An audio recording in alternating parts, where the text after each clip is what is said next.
You're listening to Actors with Issues with Juan Ayala, a podcast of actors, by actors, and for actors. In today's episode, we speak with Ignacio Diaz-Silverio and Christina Vidal, two of the stars of the new series from Freevee, Primo. Christina, I was just telling the three tios, Johnny, Jonathan, and Efrain, about how much Taina in shows like your show and the George Lopez show made me feel so represented growing up, seeing Latin families on TV. And I'm so happy that with Primo, a new generation's getting a similar story, seeing themselves represented. So I'm curious for each of you, who did you grow up seeing on TV or hearing in music that made you feel represented for the first time? Represented. Oof, that's a good question. Ignacio, you want to go first? Sure. Well, I'll say, something I really appreciate about this show is that, obviously it is like an all Hispanic main cast, and an Hispanic family. But that's not what the show is about. I think for Hispanic people, for other minorities, like the first time that we get to sort of like tell some of our stories, the expectation or the want is like to make it about our struggle or something, or to make it specifically about like our ethnic identity. And what's great about this is like in the same way, you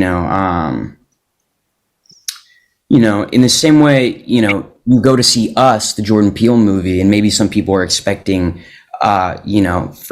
race to be a big theme in that. And it's like, no, it's just a horror movie. Like they just happen to be a black family, But like, and I think that's actually a really important like place to get to in representation, is like to be able to just exist, like, and not have it be about like, this is what it's like to be Hispanic in America, So hopefully this is hopefully this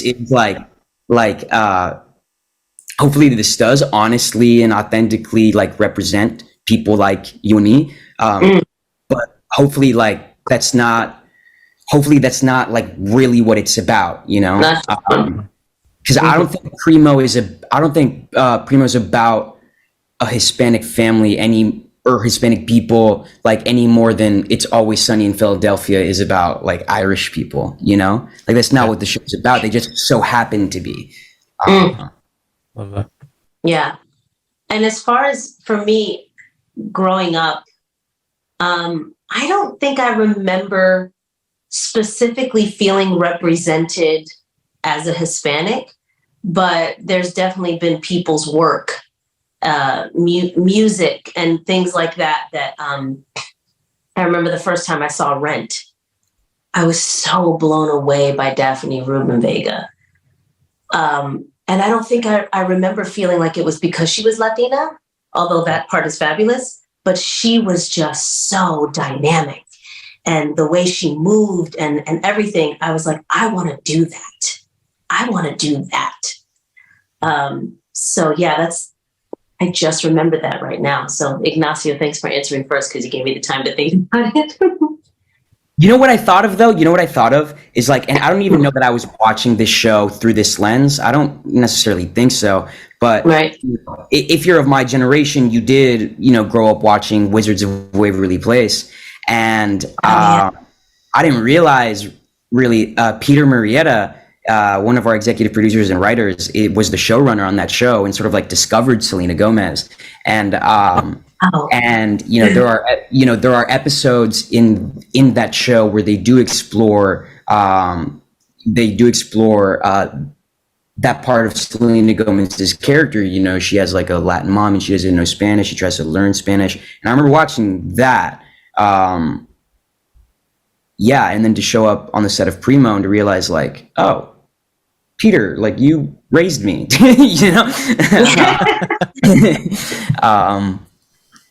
Yeah, Javier Bardem, watching him growing up, big inspiration. Yeah. He's fantastic. It's funny.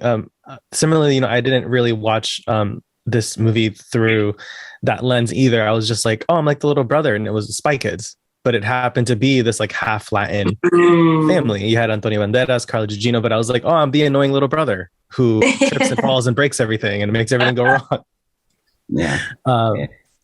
Yeah, and Ignacio, so with Primo, this is your first series regular job, correct? Right. Yes. So with it being your first, what would you say is the biggest lesson that you've learned while working on the show? Well, so to the point of it being my first like series regular, what was comforting about stepping into this show is that most of the main cast, it's like their first series regular role. So, you know, people had more experience, less experience, have been in the industry longer or a shorter amount of time. But for a lot of us, we were stepping into something where we had to carry more than we've ever had to carry before. I don't know if this is the biggest lesson, but I think one of the greatest tools as an actor is adaptability. Like every single set you're on, or, you know, if it's a stage production, like everyone works so differently, like, you know, and it's really, you know, it's a medium with so many people involved and so many people at the helm. And so I think being able to make yourself malleable and sort of be in service to the project, and know in what capacity, you know what role you have to fill, know what it is, you know, how to be of service for that specific project, is like an essential thing. I think an actor has to be adaptable. I did want to ask you, because of the name of this outlet and the fact that you have this backdrop, you're an actor? I am. I knew self-tape setup. I was like, that's the self-tape setup right there. I knew it. Okay, very cool. Well, it's nice to be speaking to like a fellow actor for sure. Yes. Thank you. And Christina, you know, with how long you've been in the industry since you were very young, I'm curious, what have you noticed has changed the most about the industry, especially with like in the age of social media and self-tapes? Now that we've brought that up, that wasn't really a thing back in the day. I mean, you'd send a physical tape. Now it's like on EchoCast or something. I know. What hasn't changed? So much. No, so much. You're still a star. Changed. Never changed.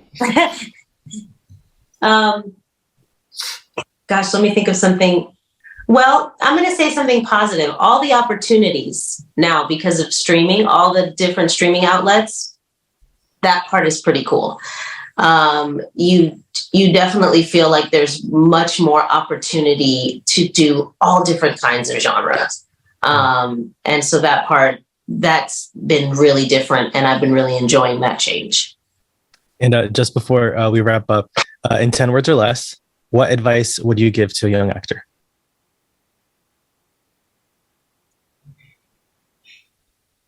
Don't ever give up. It's true that it's the only way you fail. Just keep going. Don't betray yourself. Oh, that's good. I